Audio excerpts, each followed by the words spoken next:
ಇದು ಖಾಲಿ ಡಿಜಿಟಲ್ ವಾಹಿನಿ, ಸತ್ಯ ಮತ್ತು ಸ್ಪಷ್ಟ ಸುದ್ದಿ.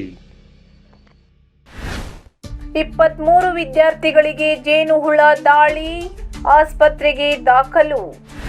ಉತ್ತರ ಕನ್ನಡ ಜಿಲ್ಲೆಯ ಸಿರಸಿ ನಗರದ ಡೋನ್ ಬಾಸ್ಕೋ ಶಾಲೆಯ ವಿದ್ಯಾರ್ಥಿಗಳಿಗೆ ಜೇನುಹುಳಗಳು ದಾಳಿ ಮಾಡಿವೆ. 23 ವಿದ್ಯಾರ್ಥಿಗಳು ಗಾಯಗೊಂಡ ಘಟನೆ ಮಂಗಳವಾರ ಮಧ್ಯಾಹ್ನ 3 ಗಂಟೆ ಸುಮಾರಿಗೆ ನಡೆದಿದೆ. ಶಾಲೆಯ ಆವರಣದಲ್ಲಿ ಆಟ ಆಡುವ ಸಂದರ್ಭದಲ್ಲಿ ಜೇನುಹುಳಗಳು ದಾಳಿ ನಡೆಸಿದ್ದು, ಈ ಸಂದರ್ಭದಲ್ಲಿ 23 ವಿದ್ಯಾರ್ಥಿಗಳಿಗೆ ಜೇನುಹುಳಗಳು ಕಚ್ಚಿವೆ.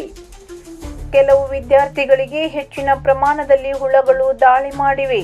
ವಿದ್ಯಾರ್ಥಿಗಳು ಪ್ರಾಣಾಪಾಯದಿಂದ ಪಾರಾಗಿದ್ದಾರೆ. ಗಾಯಗಳಾದ ವಿದ್ಯಾರ್ಥಿಗಳನ್ನು ತಕ್ಷಣವೇ ಸಾರ್ವಜನಿಕ ಆಸ್ಪತ್ರೆಗೆ ಚಿಕಿತ್ಸೆಗಾಗಿ ದಾಖಲಿಸಿ ಚಿಕಿತ್ಸೆ ಮುಂದುವರೆದಿದೆ.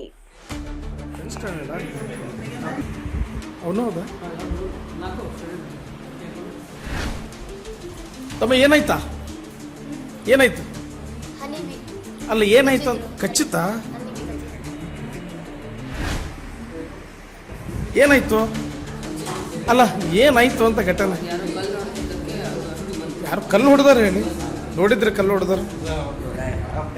ಅಲ್ಲ ತಮ್ಮ ಎಷ್ಟನೇ ಕ್ಲಾಸ್ ಹುಡುಗ? 9th. ಏನಾಯ್ತು ಗೊತ್ತಾ?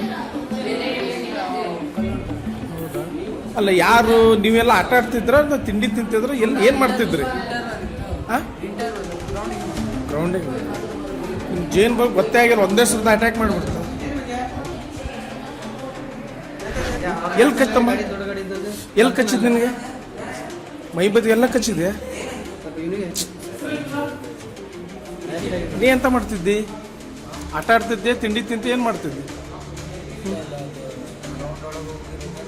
ಒಂದೇ ಸರದ ಅಟ್ಯಾಕ್ ಮಾಡ್ತಾ ಕಡೆ ಏನು ಮಾಡಿದ್ರು? ಓಡ್ ಸ್ಕೂಲ್ ಒಳಗೆ ಬಂದ್ರ? ಕ್ಲಾಸು?